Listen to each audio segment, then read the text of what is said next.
बोलो बोलो यमुना तीरावनचारी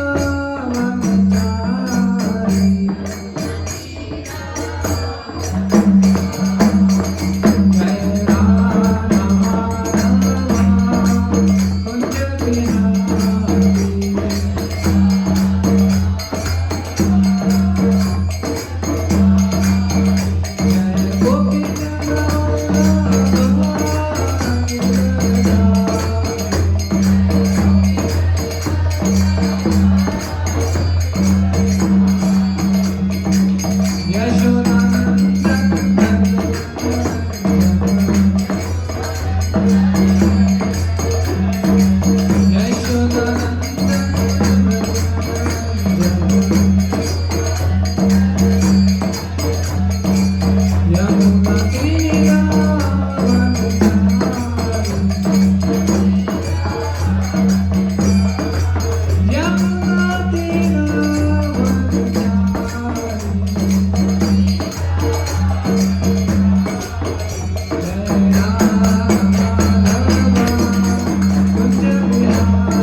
Hare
परमहंस प्रकाशकाचार्य स्तोत्र Shrimati divine grace Bhaktivedanta Swami Shri Prabhupada ISKCON founder acharya beauty founder acharya से the whole world Shri Prabhupada जय ओम विष्णु परमहंस प्रकाशकाचार्य स्तोत्र श्रीमती डिवाइन ग्रेस भक्ति सिद्धांत सत्संग प्रभुपाद की अनंत कोटि वैष्णव की नाम आचार्य शहराज ठाकुर की प्रेम से कोश कृष्ण चैतन्य प्रभु नित्यानंद श्री अद्वैत गदाधर श्रीवासादि गौर भक्तवृंद श्री श्री राधा कृष्ण गोपीनाथ श्याम गौर राधा कुंड गिरी गोवर्धन की गंगामय की नंदन तुलसी महारानी की भक्त देवी की मथुरा वृंदावन धाम की नवदीप मायापुर धाम की पुरुषोत्तम क्षेत्र जगन्नाथपुरी धाम की ग्रंथराज श्रीमद् भागवतम की हरे कृष्ण की हरिनाम संकीर्तन देवी की निताय गौर प्रेमानंदे और गौर विष्णु संत गौर और गौर विष्णु संत गौर और गौर विष्णु संत गौर और गौर to Shri Guru and Gaura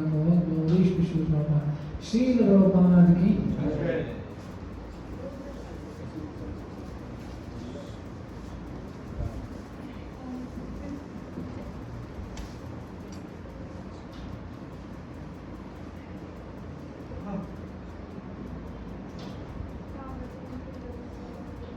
ओम अज्ञानतिमिरान्धस्य ज्ञानाञ्जनशलाकया चक्षुरुन्मिलितं येन तस्मै श्रीगुरुवे नमः श्रीचैतन्यमनोभीष्टं स्थापितं येन भूतले स्वयं रूपा कदा मह्यं ददाति सपदान्ति वन्देऽहं श्रीगुरुं श्रीयुतः पदकमलं श्रीगुरुवैष्णवांश्च श्रीरूपं सकृजातं सहगणरघुनाथं तं सुखिनं साद्वैतं सावधूतं परिजनसहितं कृष्णचैतन्यदेवं श्री राधा कृष्ण पादां श्री विशाखां हे कृष्ण करुणा सिंधु दीनबंधु जगत्पते गोपेश गोपिका कांत राधाकांत नमस्ते तप्त कांचन गौरांगी श्री राधे वृंदावनेश्वरी कृष्णानुसुते देवी प्रेमानंदे वांछा कल्पतरुभ्यश्च कृपा सिंधुभ्येव च पतितानां पावनेभ्यो वैष्णवेभ्यो नमः जय श्री कृष्ण चैतन्य प्रभु नित्यानंद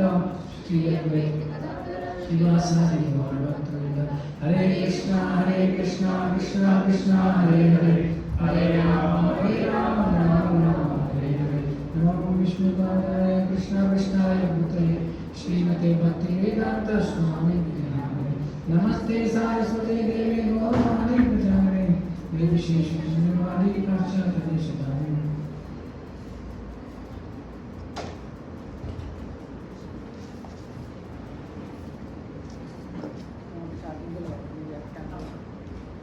हरे कृष्ण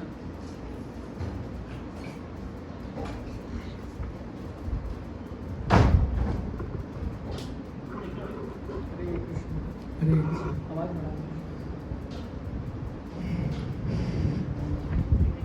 हरे कृष्ण थोड़ी सी और तेज कर दो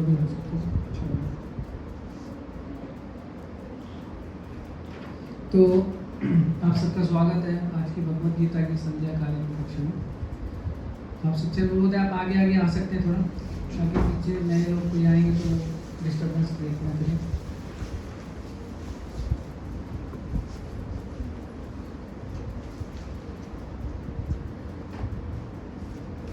तो पिछली बारी श्रीमद् भागवत गीता के चौथे अध्याय का 18 नंबर श्लोक तक हुआ था, तो आज हम 19 नंबर श्लोक से अध्ययन करेंगे। आप लोग अपनी भगवत गीता में बोल सकते हैं। पहले श्लोक का उच्चारण करेंगे और फिर इसके बाद तात्पर्य और अनुवाद पीछे दोहरा सकते हैं श्लोक। यस्य सर्वे समारंभा बोलिए काम संकल्प वर्जिता ज्ञानाग्नि दग्ध कर्माणं तम आहु पंडितं बुधा यस्य सर्वे समारंभा काम संकल्प वर्जितः ज्ञानाग्नि दग्ध कर्माणं तम आहु पंडितं बुधा यस्य सर्वे समारंभा काम संकल्प वर्जिता ज्ञानाग्निदग्ध कर्माणां तम आहु पंडितम बुधा। इसका शब्दार्थ अनुवाद तात्पर्य विश्व कृपा मुख्य पे चंद्रानंद भक्ति विधान स्वामी श्री प्रभुपाद के द्वारा लेकिन गुरु श्री प्रभुपाद की शब्दार्थ पीछे पीछे दोहराएंगे। यस्य जिसके सर्वे सभी प्रकार के समारंभ प्रयत्न या उद्यम काम इंद्रिय तृप्ति के लिए इच्छा पर आधारित संकल्प निश्चय वर्जितः से रहित है। ज्ञान पूर्ण ज्ञान की अग्नि द्वारा दग्ध भस्म हुए कर्माणं जिसका कर्म तम उसको आहु कहते हैं। पंडितम बुद्धिमान बुद्धः ज्ञानी। अनुवाद तात्पर्य ध्यान पूर्वक श्रवण कीजिए। जिस व्यक्ति का प्रत्येक प्रयास या उद्यम इंद्रिय तृप्ति की कामना से रहित होता है उसे पूर्ण ज्ञानी समझा जाता है। उसे ही साधु पुरुष ऐसा कर्ता कहते हैं जिसने पूर्ण ज्ञान की अग्नि से कर्म फलों को भस्मात कर दिया है। तात्पर्य केवल पूर्ण ज्ञानी ही कृष्ण भावनामृत व्यक्ति के कार्यकलापों को समझ सकता है। ऐसे व्यक्ति में इंद्रिय तृप्ति की प्रवृत्ति का अभाव रहता है। इससे यह समझा जाता है कि भगवान के नित्य दास के रूप में उसे अपने स्वाभाविक स्वरूप का पूर्ण ज्ञान है, जिसके द्वारा उसने अपने कर्म फलों को भस्म कर दिया है। जिसने ऐसा पूर्ण ज्ञान प्राप्त कर लिया है वह सचमुच विद्वान है। ऐसी अग्नि एक बार प्रज्वलित हो जाने पर कर्म के सारे फलों को भस्म कर सकती है।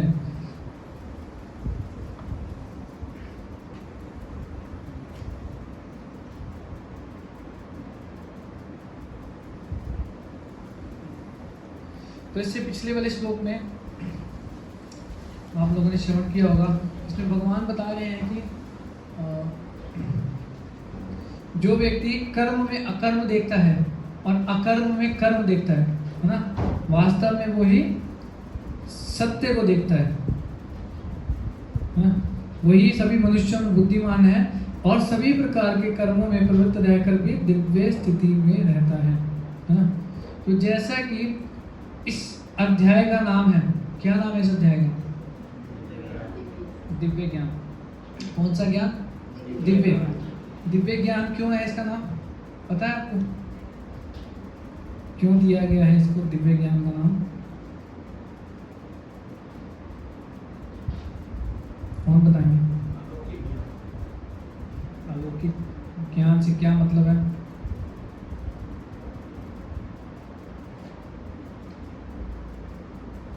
वो ज्ञान जो है आत्मा के भौतिक स्वरूप का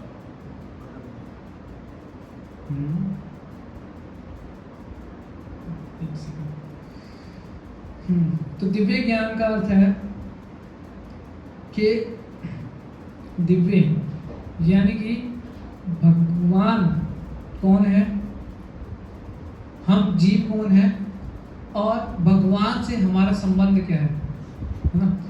उस संबंध को दोबारा से जोड़ने के लिए जो ज्ञान है उसको क्या कहते हैं ना? उसको कैसे जोड़ा जाएगा वो भगवान इस अध्याय में बता रहे हैं ना। भगवान अपने बारे में बताते हैं पहले ना कि वो क्यों आते हैं भगवान इस संसार में।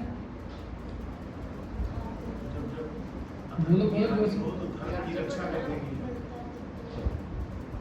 हाँ जी, धर्म की रक्षा के लिए। धर्म की रक्षा के लिए। और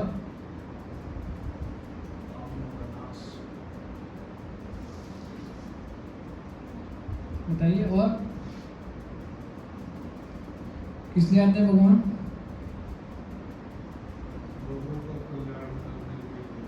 कैसे होगा वो?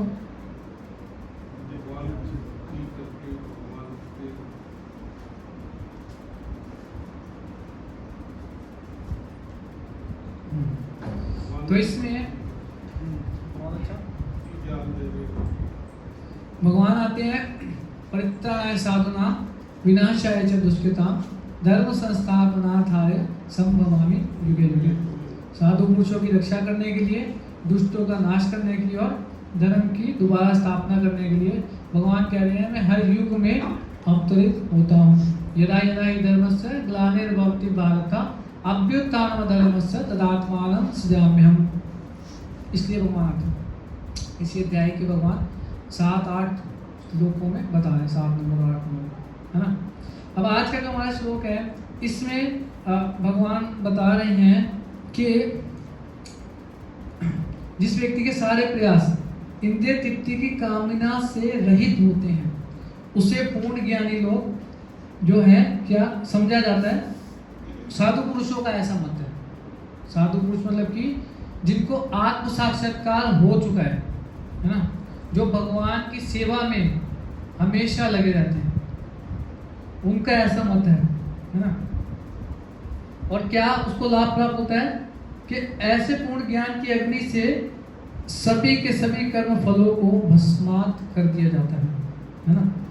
तो अब पूर्ण ज्ञान का अर्थ क्या है, मतलब प्रभुपाद जी अपने एक लेक्चर में बताते हैं कि उस व्यक्ति को पूर्ण ज्ञान में समझा जा सकता है ना, जिसकी जो भी प्रयास है, जैसे कि इसमें भगवान बता रहे हैं कि जो भी प्रयास है वो अपनी इंद्रिय तृप्ति के लिए नहीं बल्कि भगवान की प्रसन्नता के लिए जब वो हर कार्य करता है ना, तो उसको समझा जाता है वो पूर्ण ज्ञान में। जैसा कि पिछले श्लोक में बताया गया है कि कर्म में अकर्म को देखता है और अकर्म में कर्म को देखता है। अब ऐसा कैसे हो सकता है? पहले तो हमें ये समझना पड़ेगा कर्म क्या है, अकर्म क्या है और विकर्म क्या है। कर्म मतलब कि जो शास्त्रों के अनुसार जो कार्य बताए गए, यानी कि पुण्य कर्म जिसका हमें लाभ मिलता है, पुण्य कर्म। विकर्म क्या है? जो शास्त्रों में वर्जित कार्य है, जिसको निषेध किया गया है, यानी कि जो कार्य करने से हमें पाप लगता है और पाप से क्या होता है? जीवन में दुख आता है। अकर्म क्या है?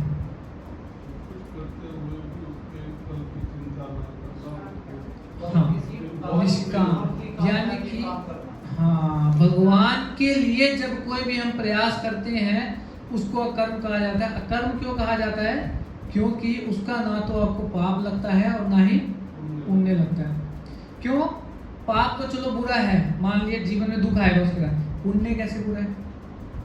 पुण्य तो हमें चाहिए, पुण्य आएगा जीवन में सुख आएगा, है ना। सही बात है कि नहीं? तो फिर पुण्य क्यों खराब है? पुण्य के लिए क्यों मना किया जा रहा है बताइए।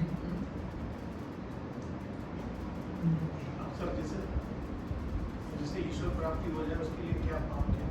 ईश्वर प्राप्ति तो बात की बात है, पहले नीचे धरातल पर हम बात करें। एग्जैक्टली पुण्य को भोगने के लिए भी हमारे को दोबारा से इस भौतिक संसार में जन्म लेना पड़ेगा। जन्म लेंगे तो क्या होगा? बुढ़ापा भी आएगा, मृत्यु भी आएगी, बीमारियां भी आएंगी, यानी कि कष्टमय स्थिति जो है वो बनी ही रहेगी ना। इसलिए पुण्य भी हमारे लिए नुकसानदायक है, पुण्य कर्म जो होते हैं। समझ रहे हैं बात को? ये चीज भगवान, इसलिए भगवान ने बोला है अकर्म। अकर्म मतलब कि भगवान की प्रसन्नता के लिए जब कोई कार्य किया जाता है ना। अब उससे क्या फायदा हो रहा है उसको? पहला कि उसका भौतिक संसार से जो है मुक्ति प्राप्त हो रही है, भगवत धाम जाएगा, है ना। वो तो चलो है ही। उसके साथ साथ उसको साथ में क्या बेनिफिट प्राप्त होगा? इसमें भगवान बता रहे हैं, प्रभुपाद अनुवाद में बता रहे हैं कि जितने भी उसके पाप कर्म है ना, वो सारे के सारे अग्नि में जल के भस्मात हो, खत्म हो। यानी कि पाप भी उसको भुगतना नहीं पड़ेगा और पुण्य कर्म का सवाल ही पैदा नहीं होता, क्योंकि वो निष्काम भाव से हर एक कार्य को कर रहा है। कैसे कर सकता है ऐसा व्यक्ति? जब वो भगवान कृष्ण को हर एक क्रिया के केंद्र में रखेगा, सेंटर में रखेगा। ठीक बात है। अब जैसे मान लीजिए पिछला अध्याय आपने पढ़ा, श्रवण किया आपने, तीसरा अध्याय। हम लोग जनरली क्या करते हैं घर पे? हम लोग घर पे क्या करते हैं? खाना खाते हैं, नॉर्मल पकाते हैं और खाते हैं, नॉर्मल ऐसे करते हैं, है ना। अब हर एक वस्तु इस संसार में किसकी है? भगवान की, है ना। अब यदि कोई व्यक्ति किसी भी वस्तु को उठा करके अपने सेवा के लिए इस्तेमाल करे, अपनी चीज़ों के लिए, अपनी ज़रूरत के लिए इस्तेमाल करे, तो उसको क्या कहा जाएगा? चोरी।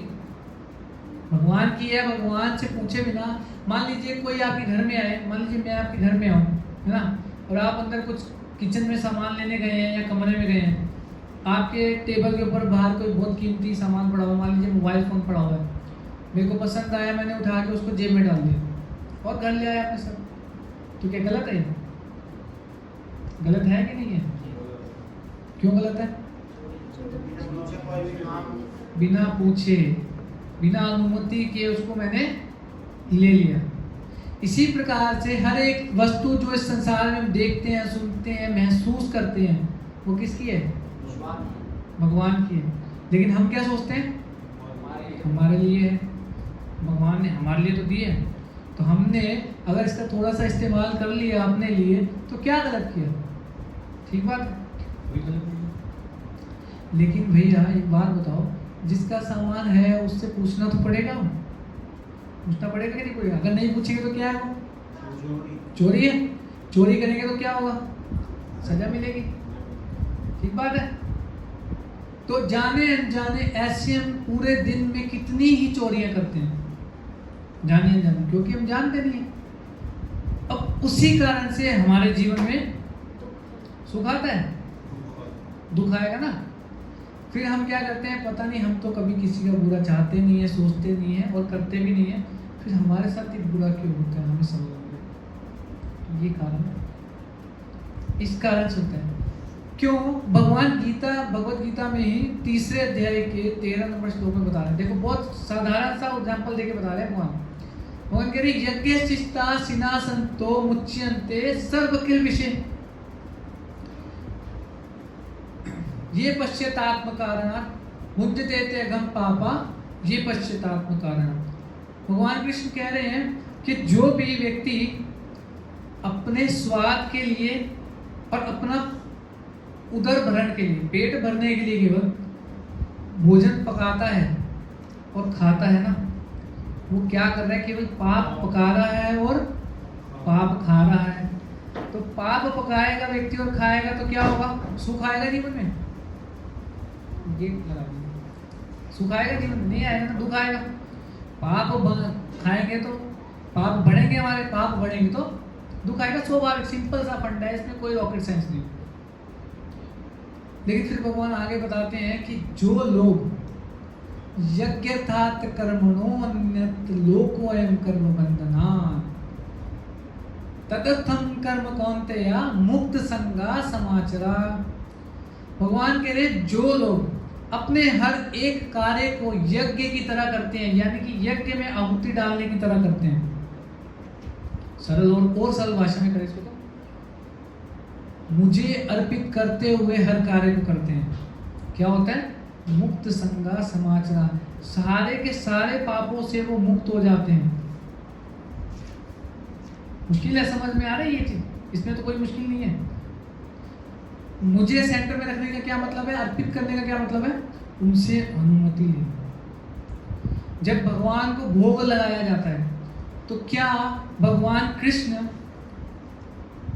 जिनकी सेवा के लिए करोड़ों लक्ष्मियां लाइन लगा करके खड़ी हैं, हाथ जोड़ करके कि भगवान थोड़ी सी सेवा का हमें मौका दे दीजिए।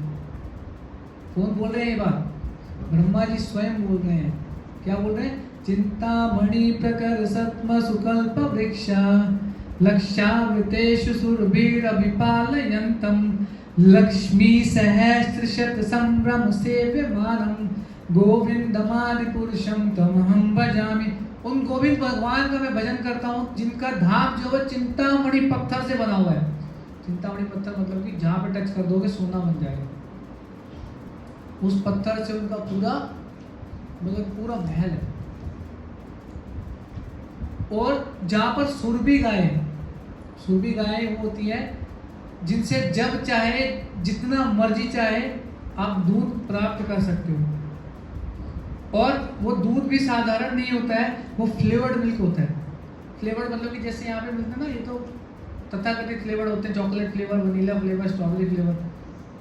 नकली मिला करके डाल के पिला देते हैं। वहाँ पर दिव्य धाम में अलग वैरायटी के फ्लेवर्स होते हैं जो हमने ना कभी देखे हैं ना सुने हैं, पहला। और दूसरा, उस दूध के अंदर बहुत सी सुंदर सुगंध होती है जो कई किलोमीटर तक फैल जाती है जब दूध आता था। शुद्ध गाय भगवान को इसलिए प्रिय है ना, गो ब्राह्मण हिताय च। और तीसरा क्या कह रहे हैं, लक्ष्मी सहस्त्र शत संभ्रम से विमानम, के करोड़ों लक्ष्मियां हाथ जोड़ के उनके महल के बाहर खड़ी हैं कि हमारे को थोड़ी सेवा का मौका मिल जाए भगवान का। ऐसे गोविंद भगवान का भजन करो। तो क्या वो भगवान कृष्ण जिनकी लाखों लक्ष्मियां सेवा करने के लिए खड़ी हैं, वो क्या हमारे थोड़े से भोग के लिए इंतजार कर रहे हैं कि प्रभु जी या माता जी ये भोग लगाएंगी तो मैं खाऊंगा, अदरवाइज भूखा ही रह जाऊंगा? ऐसा है क्या? नहीं है ना। तो भोग लगाने का एक दूसरा मतलब ये भी होता है कि भगवान से अनुमति लेना कि प्रभु आपकी कृपा से मुझे ये कुछ उदर भरण के लिए प्राप्त हुआ है और आप ही का दिया हुआ है, आपकी संपत्ति में से थोड़ा मैंने लिया है, तो आप मुझे कृपया अनुमति दीजिए, है ना, ताकि मैं इसको अपने परिवार के लिए और अपने भरण के लिए थोड़ा इस्तेमाल कर सकूं। बहुत बड़ी चीज है भाई। वो कहते हैं ना, तेरा तुझको अर्पण क्या लागे मेरा। लेकिन वो केवल बोलने के लिए नहीं है, वो वाला भाव भी तो हमारे पास होना चाहिए। भगवान कृष्ण हमारे 56 भोग के लिए भूखे थोड़ी बैठे हैं, ये बैठे हैं नहीं बैठे। लेकिन भगवान कह रहे हैं कि मैं खाता हूं, खुद प्रकट होकर के वहां पर खाता हूं। कब खाता हूं?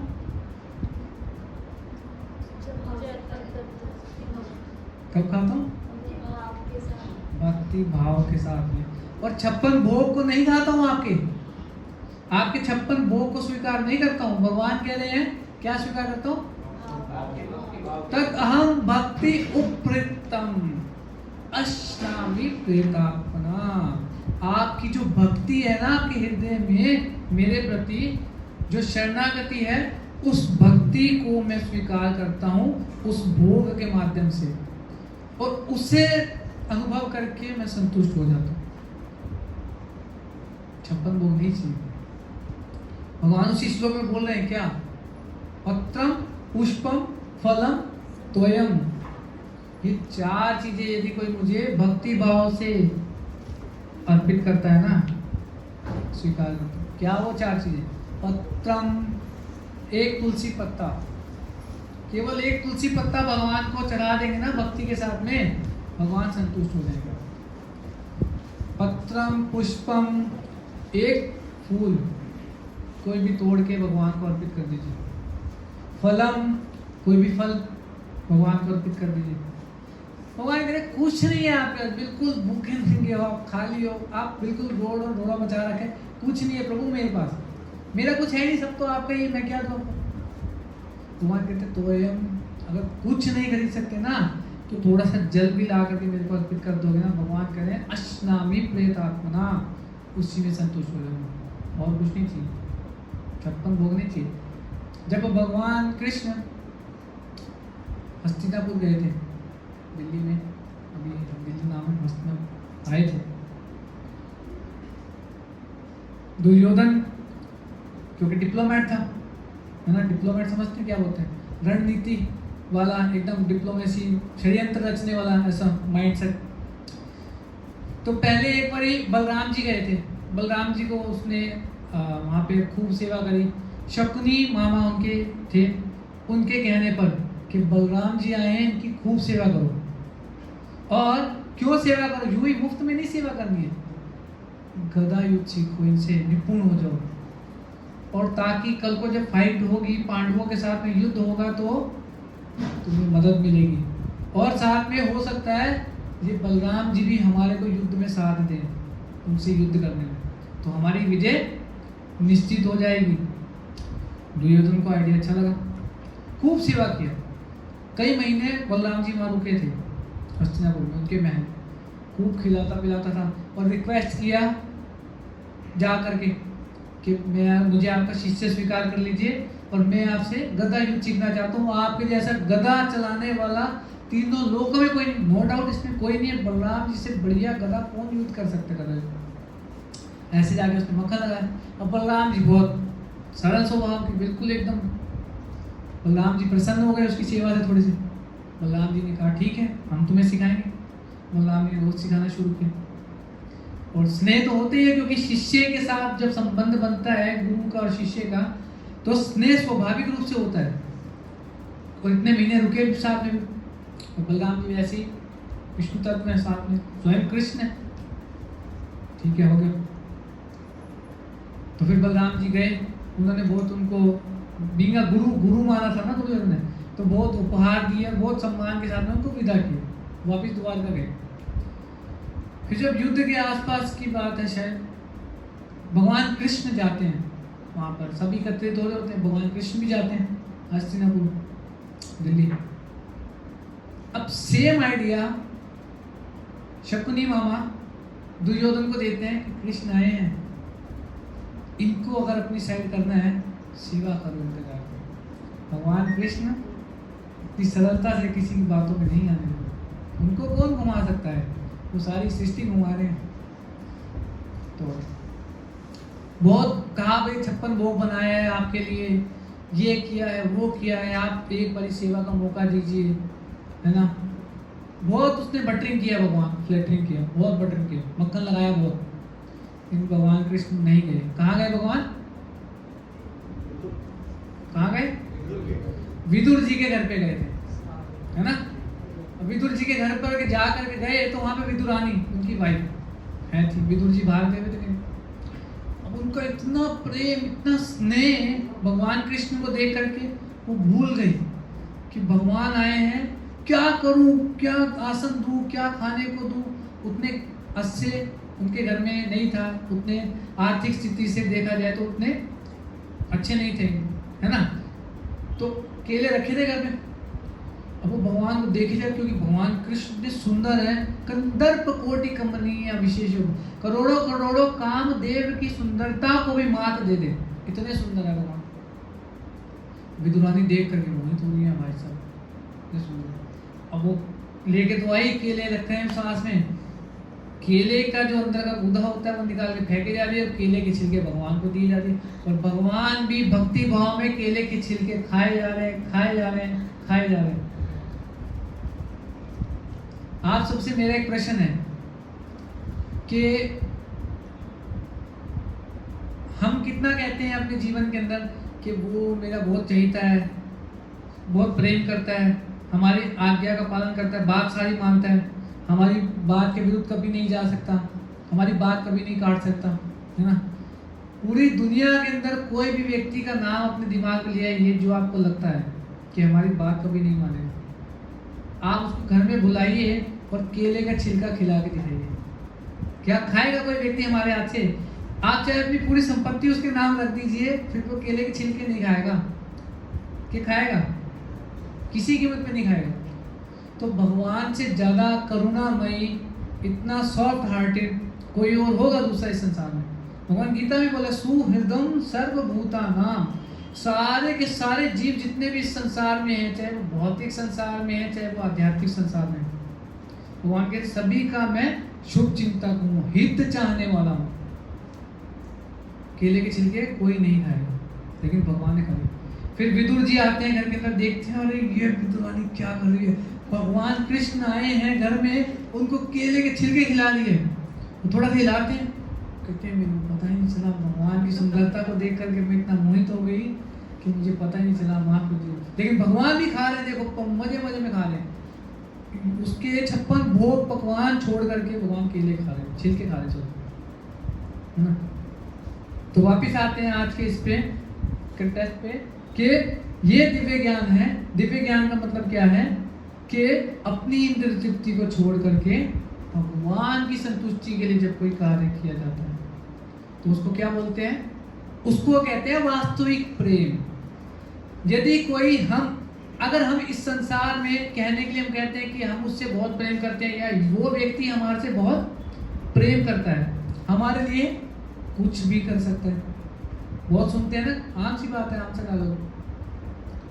लेकिन ध्यान से देखिए और समझें, तो यदि हम ये बात बोल भी रहे हैं ना, या कि वो सामने वाला व्यक्ति हमारे से अगर प्रेम कर भी रहा है ना, तो उसके पीछे उसका जरूर कोई ना कोई हेतु होता है, कोई मतलब होता है, कोई स्वार्थ होता है उसका, तभी तो वो कर रहा है। जब वो मतलब पूरा हो जाता है, खत्म हो जाता है, तुम अपने रास्ते और हम अपने रास्ते, है ना। या फिर हम किसी से बात भी कर रहे हैं तो कुछ मतलब होता है हमारा। ये दुनिया मतलब की है ना, आप सब तो मेरे से ज्यादा अनुभवी हैं, बोलिए, सही बात है ना। तो इसलिए शास्त्र में एक बहुत अच्छा श्लोक आता है, श्री चैतन्य चरितमृत में श्लोक प्राप्त होता है क्या, कि आत्म इंद्रिय प्रीति वांछा तारे बोले काम। अपनी इंद्रियों को संतुष्ट करने के लिए, अपना आनंद उठाने के लिए यदि कोई कार्य हम कर रहे हैं ना, तो उसको क्या बोलते हैं, काम। काम मतलब कि इच्छाएं भरी हुई हैं हमारे हृदय के अंदर, हम अपने आप को संतुष्ट करना चाहते हैं, उसको काम बोलते हैं। लेकिन अगली लाइन में बोले कृष्ण इंद्रिया प्रीति वांछा धरे प्रेम नाम। जब भगवान कृष्ण की संतुष्टि के लिए कोई कार्य किया जाता है तो क्या होता है, उस कार्य को बोला जाता है प्रेम, क्योंकि वो निस्वार्थ होता है, बदले में कुछ नहीं। भक्ति क्या इच्छा होती है, जैसे ब्रजवासी से हम देखते हैं, ब्रजवासी माता यशोदा है, नंद महाराज है, और भी अन्य अन्य गोपियां हैं, उनके बारे में हम सुनते हैं श्रीमद् भागवतम कथा में। क्या उनको बदले में कुछ चाहिए होता है कृष्ण से, क्या चाहिए उनको, हर समय बस वो कृष्ण कृष्ण सोचती रहती हैं, चिंता करती रहती हैं कि कब कृष्ण का दर्शन होगा, कब हम उसके लिए कुछ कर पाएंगे, कब उसको आनंद देंगे, कैसे करें, क्या करें। माता यशोदा की भी यही चिंता है, यही चिंता बस।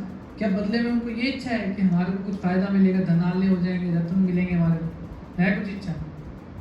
इसलिए तो सर्वश्रेष्ठ कौन भक्त है उनका, गोपियां, ब्रजवासी, ब्रजवासियों में गोपियां, गोपियों में अष्ट सखियां और अष्ट सखियों में श्रीमती राधा रानी, श्रीमती राधा रानी की है ना। क्यों, क्योंकि बदले में कुछ नहीं चाहिए, वो हमेशा इनको यही चिंता है कि कैसे हम कृष्ण को आनंद दें। वो टॉप मोस्ट अवस्था है भक्ति की। हमें भक्ति की भी कई स्थितियां होती है, स्टेजेस हैं। हम जो कर रहे हैं वो भी भक्ति है, लेकिन मिश्रित भक्ति है। हमें बदले में मन में इच्छा आ जाती है, इतनी भक्ति कर रहे हैं फिर भी जीवन में कष्ट आ रहा है, ये काम नहीं बन रहा, बच्चे की नौकरी नहीं लग रही, इसकी शादी नहीं हो रही, उसका बच्चा नहीं हो रहा, सारी दुनिया की टेंशन लेके हम बैठे होते हैं, और साथ में भजन भी चल रहा है, हरे कृष्णा कृष्णा कृष्णा हरे हरे, हरे राम राम राम हरे हरे। तो क्या ऐसे भगवान देखेंगे हमारी तरफ, भगवान कहेंगे इसने तो पूरी लिस्ट बना रखी है भैया, इसके पास गया तो मेरे को काम पे लगा देगी वो, तो सही बात है कि नहीं। तो भगवान कहेंगे इसका भजन करने दो, ऐसे संतुष्ट है। किसी अपने उसको भेज देंगे कि जाओ भाई इसकी इच्छा पूरी कर लो, जाओ, हमारी इच्छा पूरी हो जाएगी। भगवान बहुत अच्छा है कि मैंने सुना था कहीं पे कि भगवान के पास लोग जाते हैं इच्छाएं लेकर के, बेटा दे दो, नौकरी लगवा दो, है ना, घर बनवा दो। भगवान कह रहे हैं इसको बेटा दे देता हूँ मैं, तो मेरे को छोड़ करके बेटे के नाम की माला जपनी शुरू कर देती है। सही बात है कि नहीं, भूल जाते हैं मेरे को, फिर सुख दे दिया, सुख आया नहीं ना, भूल जाते हैं भगवान को। सच बात है कि नहीं, है ना। तो इसलिए मैंने एक बहुत अच्छी लाइन सुनी थी एक बार, कहते हैं भगवान कृष्ण कह रहे हैं अपने भक्त से कि भैया हर रोज तू भीख मांगने के लिए मेरे पास आता है, कभी कभी वैसे भी मिलने आ जाएगा, हाल चाल पूछने वैसे ही आ जाएगा, वैसे ही कुछ मिलने आ जाएगा। सही बात है कि नहीं, कि जब भी आता है कुछ ना कुछ डिमांड लेकर के आता है कि आज ये लगवा दो, आज ये वाला काम करवा दो, आज वो करवा दो, कभी कभी मिलने आ जाएगा, हाल चाल पूछने आ जाएगा। भगवान भी तो व्यक्ति है हमारी तरह, हम उनको मूर्ति की तरह क्यों देखें। अगर मूर्ति देख रहे तो फिर भगवान के पास इच्छा लेके क्यों जाए, भगवान व्यक्ति है ना, क्यों खिला रहे हो फिर उनको, भोग लगा रहे हो फिर। हमारी तुम्हारी तरह है ना, भगवान को भी तो अच्छा बुरा महसूस होता है, भगवान भी तो हमारे साथ आदान प्रदान करना चाहते हैं, लीला करना चाहते हैं, लेकिन हम क्या कहते हैं, हम बस ये लिस्ट पूरी कर दो, आप वहीं रहो, हमें आपकी आवश्यकता नहीं है, पर हमारे काम चलते रहे, आपको हम बूंदी का भोग लगाते रहेंगे। ऐसे ही होता है ना, हमें इसी उद्देश्य से भगवान के पास जाते हैं। लेकिन क्या कभी भगवान के पास जाएं हम कि भगवान को सुंदर सुंदर प्रार्थनाएं अर्पित करें, भगवान का थोड़ा गुणगान करें जो शास्त्रों में उनके भक्तों ने की है, सुंदर सुंदर। हमारी कोई तारीफ करता है, कितना अच्छा लगता है सुनने में, लगता नहीं लगता अच्छा, किस किस को खराब लगता है कोई एक भी जिसको खराब लगता हो, नहीं लगता ना।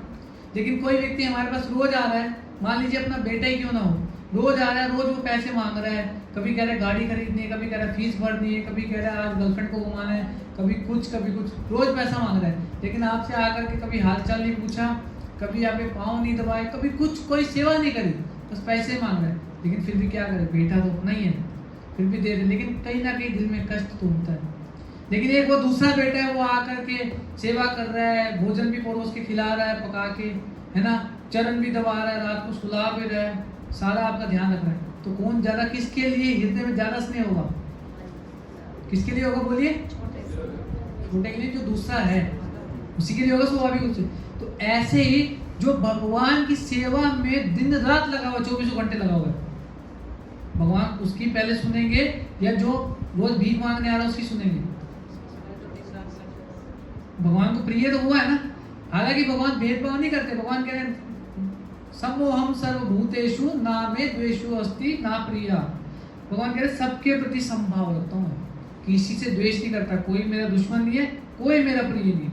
लेकिन फिर भी जो मेरे नाम का भजन कर रहा है, सेवा कर रहा है, मुझे भोग लगा रहा है, भक्तों को मेरे बारे में बता रहा है, भगवत गीता सुना रहा है, और जो सुन रहा है अपना समय निकाल करके जा करके, भगवान कह रहे हैं उससे ज्यादा प्रिय ना मेरे को कोई हुआ है और ना कोई होगा। 18वें अध्याय में भगवान बोल रहे हैं गीता के, उससे ज्यादा प्रिय मेरे को कोई नहीं होगा। अब फैसला हमारे हाथ में है कि हमें भगवान का प्रिय बनना है या तो फिर परेशान करने वाला बनना है। भाई डिमांड लेके जा रहे हैं भगवान के पास, है ना, वो भी शर्त रख रहे हैं भगवान से, मेरा ये काम करा दो तो मैं ये कर दूंगा। अरे भैया, जो दे रहा है वो भी भगवान का, जो दे रहा है वो भी भगवान का, सही बात है कि नहीं? और भगवान कह रहे हैं भैया किससे तुम डील कर रहे हो, किसको मूर्ख बना रहे हो? ये तो धोखाधड़ी बात होगी ना। मतलब कि जो हमारी मानसिकता बाहर रहती है ना कि यार काम निकलवाना, पैसा दो, काम अपना हो जाना चाहिए, वही चीज हम भगवान पे भी लागू करने की प्रयास करते हैं, थोपने का प्रयास करते हैं, वहाँ गड़बड़ रहती है। भगवान कह रहे हैं मेरे को ये सब ड्रामाबाजी नहीं चाहिए, मेरे को भक्ति और भाव चाहिए। वो भाव होगा जब हम भगवान के नामों का जप करेंगे। हरे कृष्णा कृष्णा कृष्णा हरे हरे, हरे राम राम राम हरे हरे। भगवान कह रहे जो इस प्रकार से मुझे पुकारता है, वो आज के श्लोक में वापस आते हैं, क्या होता है, कहाँ गया है?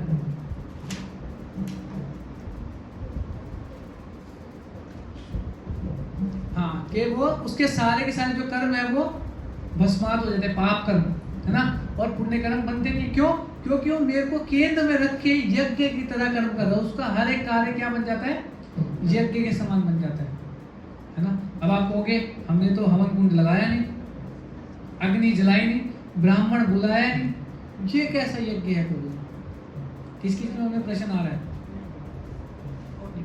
हाथ उठा के बताइए किस किस में प्रश्न आ रहा है कि यज्ञ कैसा यज्ञ है? यज्ञ तो वही होता है ना, घी डालेंगे अग्नि में, मंत्र उच्चारण करेंगे, ये करेंगे वो करेंगे, दिखावा दिखना चाहिए, कुछ हो रहा है, धुआं उठना चाहिए, तब यज्ञ माना जाता है। ऐसा है? हाँ, पड़ोस से पता चलना चाहिए यज्ञ हो रहा हमारे घर में आज। सही बात है कि नहीं? तो इसका प्रश्न ये है, भगवान गीता के ही आई थिंक 10वें अध्याय बोल रहे हैं, यज्ञा नाम जपोस्मि।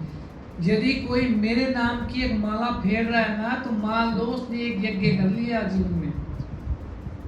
ये भगवत गीता में स्वयं भगवान बोल रहे हैं। क्यों? देखा जाए तो इस संसार में, आज की डेट में बात करें, भौतिक संसार में क्या चीज शुद्ध है? यज्ञ करने के लिए जो जो चीज चाहिए, ब्राह्मण शुद्ध नहीं है ना, सामग्री शुद्ध नहीं है, घी देना जो शुद्ध नहीं है। शुद्ध क्या है? तो यज्ञ करेंगे भी तो उसका लाभ मिलेगा हमें? नहीं मिलेगा ना। इसलिए भगवान कृष्ण स्वयं चैतन्य महाप्रभु के रूप में इस कलयुग में आए हैं भक्ति सिखाने के लिए, कि भैया फालतू का ये सब चक्करबाजी छोड़ दो।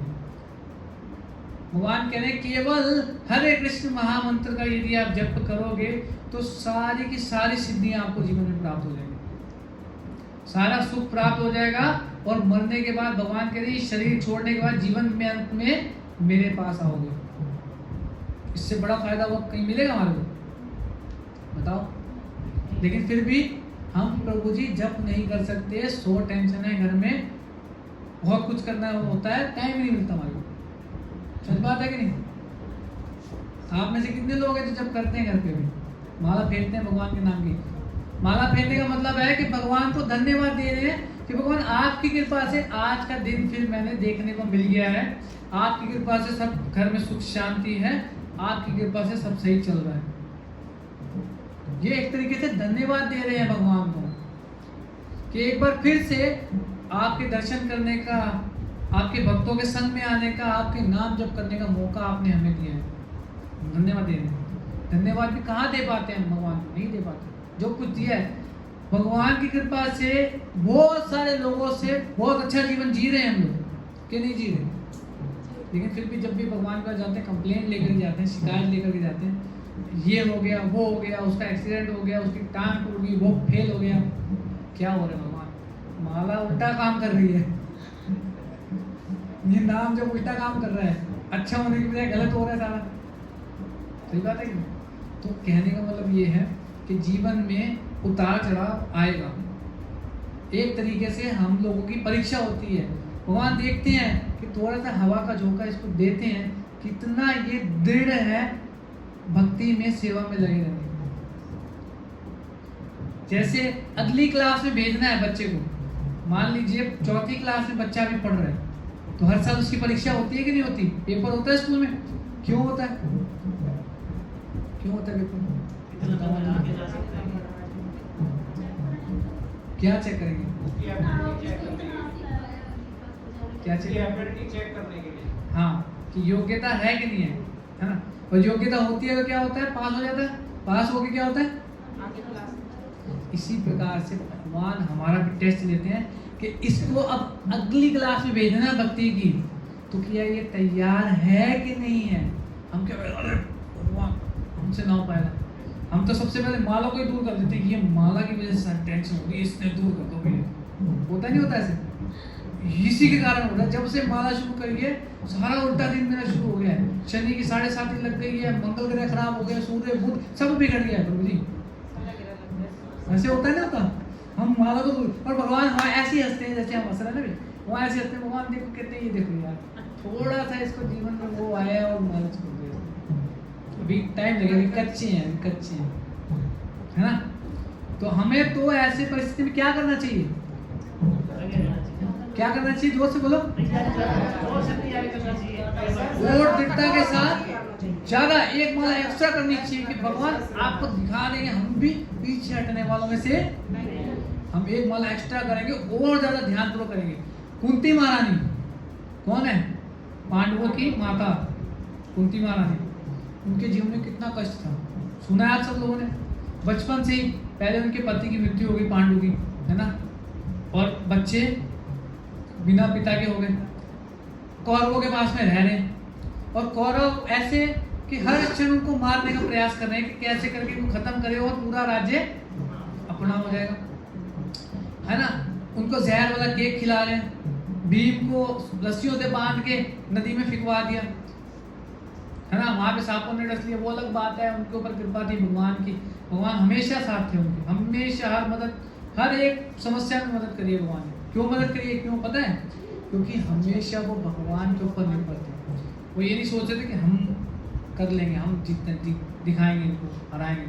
वो हर एक समस्या में भगवान को पुकारते थे, है ना? लक्ष्य ग्रह में जलाने का प्रयास किया गया, उनको भगवान की कृपा से बचा लिया।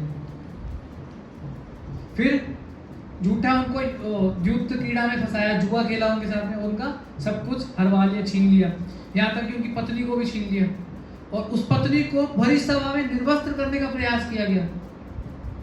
कितना बड़ा अपमान की बात है, सोच के देखो आप। लेकिन भगवान ने वहां भी रक्षा करी। उसके बाद फिर कुरुक्षेत्र का युद्ध हुआ, भाई सब सारे मर गए। कितने लोग थे पता है आपको? कुरुक्षेत्र के युद्ध में कितने सैनिक थे पता है किसी को?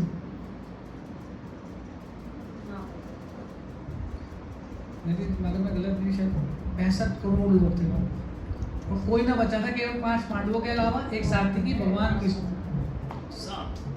लेकिन सबको वही लाभ मिला जो भक्तों को मिलता है।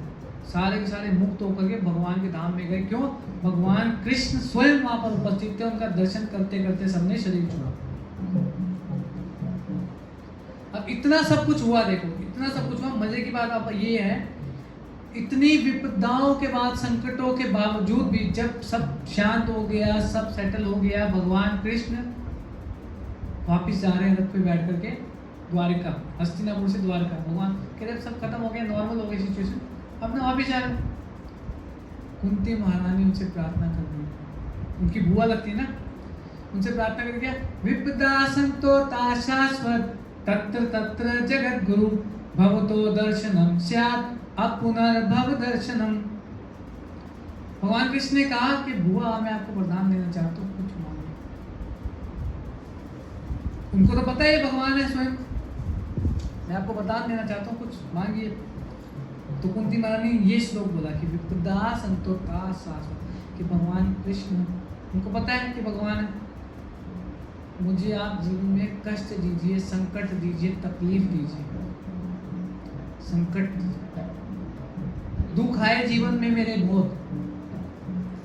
आप में से कोई ऐसा है, किसी में इतनी हिम्मत है कि भगवान के सामने जाके इतना बोल दे कि हमारे जीवन में दुख दीजिए, बच्चों को फेल करा दो, पत्नी को सीढ़ियों से गिरा दो, पति का एक्सीडेंट करा दो, घर में भूख हड़ताल हो जाए, भूखमरी हो जाए, आग लग जाए, पड़ोसी सब हमारा लूट के ले जाए।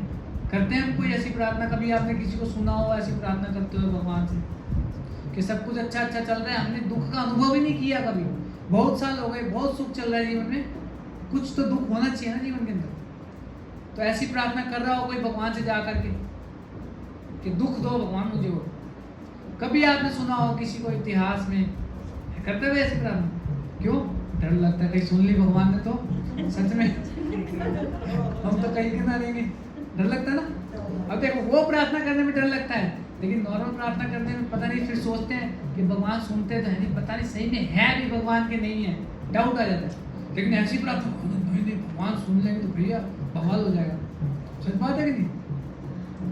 तो कुंती महारानी ऐसी प्रार्थना करती है। ऐसा है प्रभु जी, या तो ऐसे मिल जाएंगे यदि भगवान जी आ जाए और कहें भाई आप मांगो क्या मांगते हो, और आप एक मांगोगे तो आपके पड़ोसी को दो मिलेंगे, ज्यादा ऐसे हो जी बोलो मेरी आगे एक फोड़ दो तो पड़ोसी दो लो। सही बात। यहाँ का सब जगह पे ये कलयुग का प्रभाव है ना।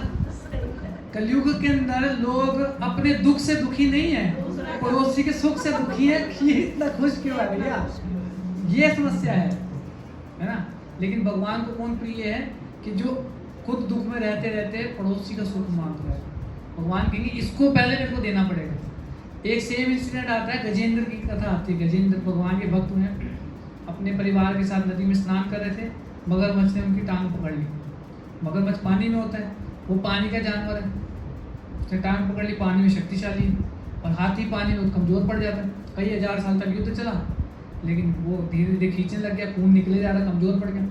तो गजेंद्र हालांकि पिछले जन्म के भक्त हैं, उन्होंने क्या किया, एक कमल का फूल तोड़ा, सूंड से अपनी तोड़ा और भगवान को अर्पित कर दिया, ऐसी मानसिक रूप से मन से भगवान को अर्पित करा। तो जैसे अर्पित करा, भगवान विष्णु तुरंत वहां पे प्रकट हो गए, गरुड़ जी के ऊपर सवार होकर के, और आते ही सुदर्शन चक्र से मगरमच्छ को मार दिया और हाथी की रक्षा हो गई गजेंद्र की। अब गजेंद्र ने बहुत सुंदर सुंदर प्रार्थनाएं भगवान को अर्पित करी। प्रार्थना अर्पित करने के बाद में ये तो होश आया, वो कह रहे भगवान बाकी सब बात तो ठीक है, मेरे को समझ में आ गया, आप आए मेरी प्रार्थना में, कह रहे प्रार्थना मैंने किया था, आप मेरी प्रार्थना सुनकर आए, मेरी प्रार्थना भी आए ना। कह रहे आपने मेरे से पहले उस गजेंद्र का मुक्ति प्रदान कर दी। भैया जिसकी मृत्यु भगवान के हाथों से हो जाए वो तो भगवत धाम जाएगा सीधा, सच बात है कि नहीं? उसका जन्म मृत्यु का चक्कर खत्म हो गया। तो कह रहे आपने मेरे से पहले तो उसको मुक्ति दे दी, मैं तो भी यूं ही खड़ा हूं, मेरा तो पता नहीं मुक्ति होगी नहीं होगी, आए अब मेरी प्रार्थना पे, फायदा तो उसका हो गया। भगवान मुस्कुराए। भगवान कहते हैं जिसने मेरे भक्त के चरण पकड़ लिए ना, मैं बाध्य हो जाता हूं उसको पहले मुक्त करने के लिए। मैं भी मजबूर हूं, क्या करूं, मेरे भक्त के चरण पकड़ लिए, उसको पहले भगवत धाम भेजूंगा। तो ये भक्तों की महिमा है। भगवान खुद कह रहे हैं भागवतम के अंदर भी कि अहम भक्त पराधीनो भक्ते भक्त जना प्रिया, मैं अपने भक्तों के अधीन हूँ, आई एम नॉट स्वतंत्र, इंडिपेंडेंट नहीं हूँ मैं, स्वतंत्र नहीं हूँ, मैं भक्तों के अधीन हूँ। तो भक्तों की कृपा से ही कृष्ण प्राप्त हो सकते हैं। सीधे अगर हम कृष्ण के पास जाएंगे तो भगवान नहीं देखते हैं हमारे को, भगत के बस में है। भक्त के वश में है ना। तो इसलिए भक्तों से प्रार्थना करनी पड़ेगी, भक्तों की सेवा करनी पड़ेगी, तब क्या होगा, भगवान कृष्ण हमारे जीवन में आएंगे। जैसे गुरु हैं, गुरु भी भगवान के प्रतिनिधि हैं, है ना, और भगवान के भक्त भी हैं, इसलिए तो 24 घंटा भगवान की सेवा में रहते हैं। वास्तविक गुरु तो वही है ना जो कृष्ण से जोड़े, जो अपनी लाइन भीड़ बढ़ा रहा है, वो वास्तव में गुरु थोड़ी है, वो तो फिर अपने चक्कर में लगा हुआ है। लेकिन वास्तविक गुरु वो है जो भगवान के साथ हमारा संबंध जोड़े, भगवान की सेवा में लगाए, ना कि अपनी सेवा में लगाए। वो लाइन भी आती है कितनी अच्छी बात हम सुनते हैं कि गुरु गोविंद दो खड़े काके लागू पाए, कि गुरु और गोविंद दोनों आके हमारे समक्ष खड़े हैं। तो किसके पास पहले जाएंगे? टेस्ट है हमारा, किसके पास जाएंगे, क्यों जाएंगे? गुरु की कृपा से भगवान कृष्ण आए हैं। गुरु बीच में खड़े होते हैं कि ये ले तूने साधना करी है, ये सामने कृष्ण भगवान खड़े हैं, जो बात करने का। हम सीधे जाएंगे तो भगवान नहीं देखेंगे, नहीं पहचानेंगे, माने तो ये भक्तों की महिमा है। इसलिए सीधे जाएंगे तो नई बात बनेगी, भक्तों के माध्यम से जाएंगे तुरंत बात बनेगी, है ना। तो ये आज का हमारा जो था कि श्लोक कि हमारे को हर एक कर्म कैसे करना है, यज्ञ के समान करना है। तो हमारा जो कर्म यज्ञ के समान होगा तो कैसा बन जाएगा, वो अकर्म बन जाएगा। यानी कि भक्ति में कार्य, हर एक कार्य उसका ना तो हमें पाप मिलेगा ना तो पुण्य मिलेगा, और इस प्रकार से हम सभी पाप कर्मों से भी मुक्त हो जाएंगे और अंततः भगवान के धाम में जाएंगे, है ना। इसका एक उदाहरण बहुत अच्छा और आता है ना, वो भी आपको पढ़ के बता देता हूँ। तो ये कैसे हो सकता है ना? ऐसे कर्म करना है जैसे कि मान लीजिए कि कोई एक व्यक्ति है ना, और बहुत बड़ी कंपनी में उसकी नौकरी लगी हुई है, ठीक है, बहुत बड़ी कंपनी में उसकी नौकरी लगी है, उसकी जो भी तनख्वाह है 30-40 हज़ार रुपये उसको तनख्वाह मिलती है, सैलरी मिलती है। अब कंपनी को करोड़ों रुपए का फायदा हो गया है, कंपनी को करोड़ों रुपए का फायदा हो गया है। कोई ऐसी डील हुई थी, ऐसा प्रोडक्ट निकाला तो बहुत चल गया, वो फायदा हो गया। तो क्या वो फायदा किसको, वो जो व्यक्ति जो 30,000 रुपये महीने तनख्वाह ले रहा है उसको मिलेगा फायदा, मालिक को मिलेगा, है ना। अब वो सोचने लग जाए और खुश होने लग जाए कि भैया वाह ये तो मेरा है सारा, तो वो तो गलत हो गया ना। इसी प्रकार से अगर कंपनी को कोई नुकसान हुआ है तो भी वो व्यक्ति बिल्कुल विरक्त रहेगा कि भैया कंपनी का नुकसान हुआ है, मेरी तनख्वाह मेरे को मिलती रहेगी, है ना। इस प्रकार से कर्म करना है कि सारी की सारी चीजें भगवान की हैं और हमारा कर्तव्य भी भगवान की सेवा करना है, ना कि अपने लाभ के चक्कर में पड़ना। दूसरा उदाहरण एक और प्रभुपाद जी देते हैं कि जैसे बैंक हम जाते हैं, बैंक जाते हैं, वहाँ पे कैशियर बैठा होता है ना कैशियर, तो कैशियर के पास रोज का लाखों रुपया आता है ना। अब वो कैशियर सोचने लग जाए हाँ लाखों रुपया आया, सब मेरा है, वो क्या अपने घर लेके जाएगा उसको? अगर लेके जाएगा तो क्या होगा, हैं? अकाउंट के पैसे काउंट के और गले में डाल दिए। नहीं, अगर अपने घर लेके जाएगा तो क्या होगा, काउंट करके जेब में डाल लेगा तो क्या होगा, नहीं अगर करे तो क्या होगा, फिर जेल में जाएगा, है ना। तो इसी प्रकार से हमारा कर्तव्य है, हम उस कैशियर की तरह हैं कि जीवन में सुख भी आ रहा है, दुख भी आ रहा है, जो भी कर्म आ रहा है हम केवल माध्यम है। हमारा कर्तव्य क्या है, भगवान कृष्ण की सेवा करना। लेकिन हम अपने चक्कर में लग जाते हैं, हम सोचते हैं कि 10-20 के नोट हैं, किसको पता चल रहा है यार, एक दो जेब में डाल। लेकिन भगवान का कैमरा जो सीसीटीवी है ना, वो पूरा डिटेक्ट करता है, पूरा फोकस वाला है ना। हम यही तो कर रहे हैं क्योंकि हम फलों से आ सकते हैं, भैया ये काम करेंगे तो हमें ये फायदा मिलेगा। लेकिन भगवान गीता के दूसरे दिन क्या बोल रहे, कर्मण्येवाधिकारस्ते मा फलेषु कदाचन मा कर्म फले हेतु ते संभव सत्व कर्मणि। ये आपका कर्म के ऊपर अधिकार है, फल के तुम अधिकारी नहीं हो। फल तो अच्छा भी मिल सकता है, बुरा भी मिल सकता है, हो सकता है ना भी मिले, होता भी ऐसे है। क्या फल पे हमारा अधिकार है? कोई व्यक्ति ने 100 नंबर की तैयारी करके गया पेपर लिखने के लिए, उसके बाद भी फेल हो गया, अब वो रोए पिटे जो मर्जी करे, पास थोड़ी हो जाएगा, ये 100 में तो थोड़ी आ जाएंगे। तो फल पे अधिकार नहीं है हमारा। भगवान यही चीज़ समझा रहे हैं इसमें भी कि आपको हर कर्म अपना यज्ञ के समान करना है, यज्ञ में आहुति के समान करना है कि भैया करो और भूल जाओ, कर्तव्य की तरह करो, सेवा के रूप में करो हर कर्तव्य। जब ऐसे करेंगे तो मन में भी संतुष्टि रहेगी, हमारे संतुष्ट रहेंगे ना। जैसे वो कैशियर है, चाहे लाखों रुपए आए यार, उसको पता है मेरा थोड़ी है, मैंने थोड़ी कर लेके जाना, मैं क्यों टेंशन। चाहे बैंक में चोरी हो जाए, भाई डकैत आ गए बंदूकें लेकर के, अब चोरी भी हो जाएगी तो अगर उसका अपना पैसा होगा तो उसको हार्ट अटैक वहीं आ जाएगा, सही बात है कि नहीं। लेकिन बैंक का पैसा आ रहा है, भैया मार देंगे, दो भाई खोल के दे देगा, वो जितना चीज ले लो। तो इसी प्रकार से हमारे जीवन में भी जो कर्म हैं उनको इस प्रकार से अगर हम करेंगे, ये दृष्टिकोण रख के करेंगे ना, तो हमारे को भी ज़्यादा तकलीफ नहीं होगी जीवन में। चाहे सुख आए चाहे दुख आए, बड़ी आसानी से संतुष्ट रह करके हम जो है पूरा जीवन काट लेंगे। बस शर्त यही है कि कृष्ण केंद्र में होनी चाहिए हर एक कार्य में, है ना। जब कृष्ण को हर केंद्र में डाल देंगे ना कार्य में, तो वो हर कार्य हमारा भक्ति बन जाएगा। जैसे नॉर्मल खाना हम खाते हैं, जब भगवान को बीच में ले आते हैं, कृष्ण को भोग लगाते हैं, तो वो क्या बन जाता है, प्रसाद बन जाता है ना। नॉर्मल गाने गाते हैं बाहर, कितना नाचते गाते हैं लोग शादी ब्याह में, लेकिन वही में भगवान का नाम डाल देते हैं तो वो क्या बन जाता है, भजन बन जाता है, उसका अलग आनंद आता है, समझ रहे कि नहीं। तो कहने का मतलब ये हर वो कार्य के बीच में जो हम कर रहे हैं वो करते रहें, बस कृष्ण को बीच में ले आइए, केंद्र में सेंटर में कृष्ण आ जाएंगे तो हर एक कार्य भक्ति बन जाएगा। और इसी प्रकार से भक्ति करते रहेंगे, भक्ति करते करते त्यक्त्वा देहं पुनर्जन्म नयति मामेति सो अर्जुन, दोबारा इस भौतिक संसार में नहीं आना पड़ेगा जो कि दुखों का घर है।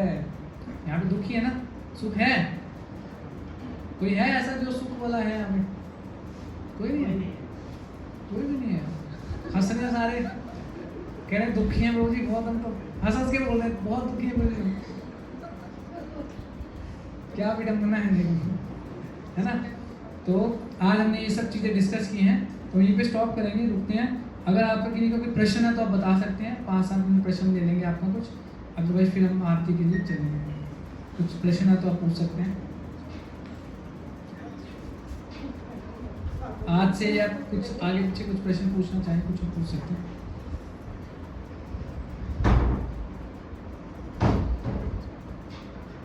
है कि नहीं कोई प्रश्न? जी बताइए। हाँ बताइए। नहीं मतलब कुछ भी क्लैरिफिकेशन, कुछ भी पूछना चाहें पूछ प्रभु जी अभी आपने एक एग्जाम्पल दिया जी। अगर किसी के घर जाते हैं और उसकी उपस्थिति में उसका कोई भी आइटम या कोई मोबाइल फोन लेके चले जाते हैं तो चोरी है, और इसी प्रकार से आपने बताया कि ईश्वर से भी बगैर पूछे अगर हम कोई चीज़ लेते हैं तो पाप है। बट मैं कहीं पे ऐसा सुना है, पढ़ा है, बचपन से ही बचते जाने के ये मतलब ईश्वर की संतान है। जब ईश्वर की संतान है, जब वो हमारे पिता तुम है, तो अपने पिता की चीज़ों पे तो हमारा पूरा हक है, तो वहाँ चोरी कैसे होगी और पाप कैसे होगी? बहुत अच्छा प्रश्न। संतान का क्या कर्तव्य होता है? केवल पिता की संपत्ति पे मौज उड़ाना। दूसरा कर्तव्य होता है पिता माता की सेवा करना।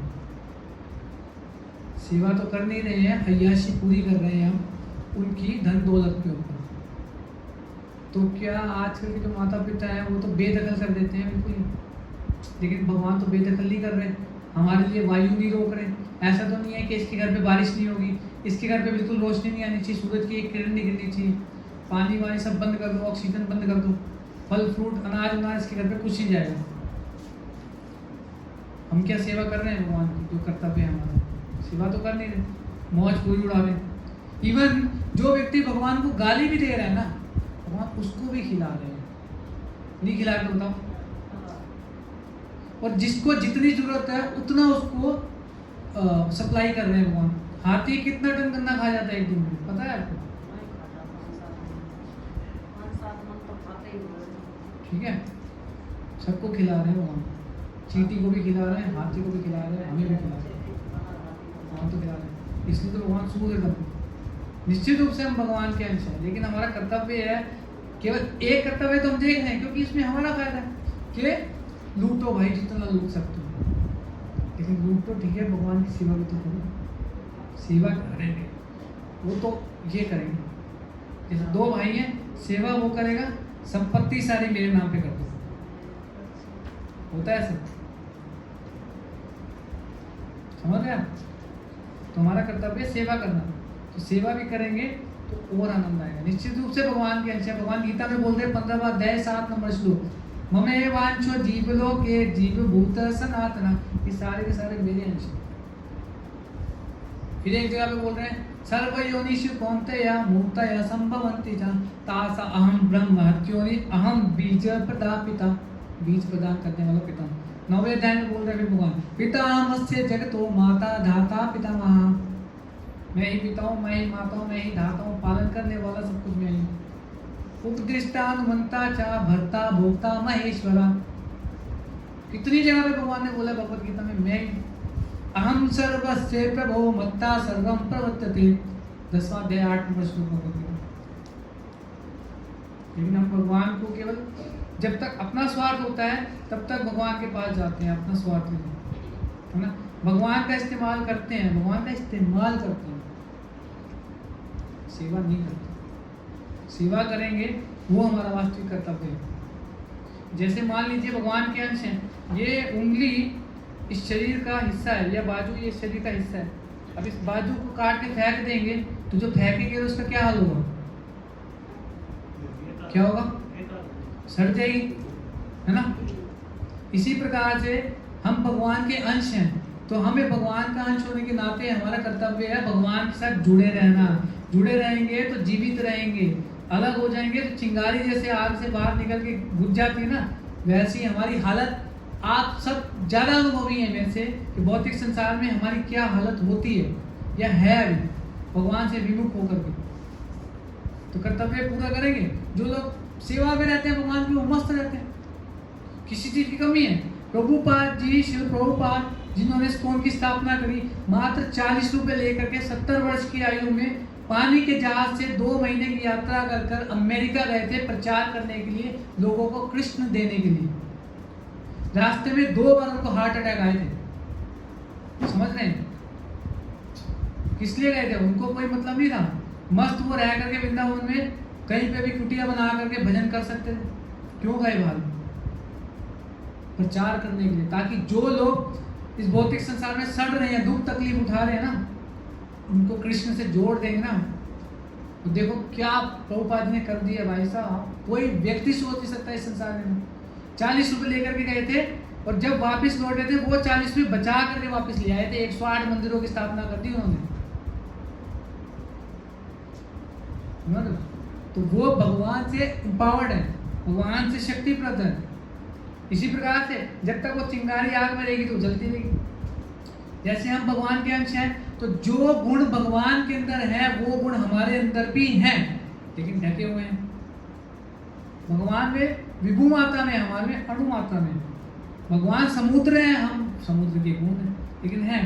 लेकिन जिस प्रकार एक लोहे की रॉड होती है, छड़ी, लोहे की छड़ी को आग में डाल दो, तेज आग में तपा दो, अब वो जल के एकदम लाल हो गई है लोहे की रॉड। अब उसको कोई छुएगा तो क्या होगा?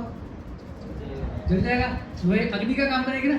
इसी प्रकार से जब हम भगवान के संपर्क में आ जाते हैं ना, तो हमारे अंदर भी भगवान वाले गुण आते हैं, विकसित होते हैं। लेकिन इसका मतलब ये नहीं है कि हम भगवान बन गए, हम रहेंगे भगवान के अंश। हमारा कर्तव्य है भगवान की सेवा करना। जीवे स्वरूप है नित्य कृष्ण दास, हम हमेशा हर हाल में भगवान के दास हैं, और दास ही नहीं। लेकिन समस्या ये है, हम भगवान बनना चाहते हैं। कृष्ण की 16,108 है तो हमारी क्यों नहीं है? ये समस्या है कि वही क्यों भोग करे हर चीजों का, हम क्यों नहीं भोग करेंगे?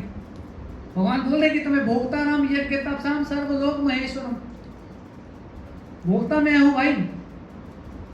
भगवान हम कहते हैं नहीं मैं भोगता हूं, ये सब चीजें मेरे लिए भोगने के लिए हैं। ये सारे इंसानों का कर्तव्य है मेरी सेवा करना, मेरी सेवा करनी चाहिए इनको। मैं राजा हूँ, मैं कुछ बात है मेरे में भी यार, ऐसी बात थोड़ी कोई। हमारी मानसिकता ये होती है। लेकिन भगवान के लिए दास बनना पड़ेगा, दास बनना पड़ेगा, सेवक बनना पड़ेगा। मेरा सेवक नहीं, मेरे भक्तों का सेवक बनना पड़ेगा। तब कुछ बात बनेगी। तब भगवान कह रहे हैं तू देखूंगा तुम्हारी तरफ। अदरवाइज भगवान कह रहे हैं अहंकार विमूढ़ आत्मा करता हम इति मन्यते। प्रकृति के 3 गुणों के द्वारा ये व्यक्ति नाच रहा है, हर व्यक्ति नाच रहा है प्रकृति के 3 गुणों के द्वारा। और क्या सोच रहा है? मूर्ख व्यक्ति अहंकार में सोच रहा है करता हम इति मन्यते, मैं करने वाला हूँ, मैंने घर बनाया है, मैंने बच्चों की शादी की, ये खेत खलियान मुझे जहाँ तक नजर आ रही है ना, ये सारी हमारी जमीन है। हम कितने चौड़े बोलते हैं। और रात को सोया है, सुबह पता नहीं उठेगा नहीं उठेगा बेचारा। क्या बोल रहा है? जी सारी जमीन हमारी, सारे खेत हमारे। मंदिर के लिए जमीन दे दी तो मैंने जमीन दी। मैंने दिए नाम कोई सोने के अक्षरों में गोल्डन लेटर्स में मेरा नाम लिखा जाना चाहिए। ये पंखे में हमारा नाम होना चाहिए, रूम पे हमारा नाम, सही है, हर चीज में हमारे को नाम चाहिए। ये समस्या है। और है किसका? भगवान का। दे रहे हैं किनकी सेवा में? क्यों दे रहे हैं? दिखाने के लिए 4 लोग मेरे बारे में बोलेंगे भैया फलाने व्यक्ति ने दान दिया है, नाम करने के लिए, भगवान के लिए नहीं दे रहे हैं। मेरा नाम होगा, 4 लोग मेरा नाम करेंगे, ताली बजाएंगे मेरे लिए, अपने नाम के। अपने लिए दे रहे हैं। ये समस्या है। तो दास बनना पड़ेगा, जो कि बहुत मुश्किल है। तैनात पीस देना, कांच के तिनके के समान अपने आप को नीच मानना पड़ेगा। जितना नीच मानेंगे समझेंगे उतना भक्ति में ऊपर जाएंगे। ये फॉर्मूला है भक्ति में।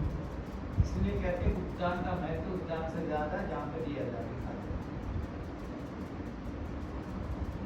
ठीक है भाई, आशा करता हूँ आपको उत्तर दे पाया हूँ। हाँ जी बाबू जी, जैसे यहाँ पे किसी का कुछ सामान रखा है इम्पोर्टेंट और मुझे उसकी जरूरत है, मैंने वो उठा के अपनी पॉकेट में रख लिया, तो पाप हुआ?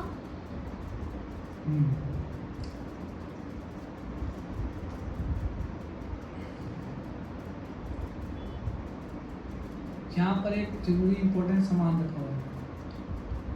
पहला व्यक्ति आया, उसने देखा सामान रखा हुआ है, लेकिन मेरा नहीं है, मेरा नहीं है,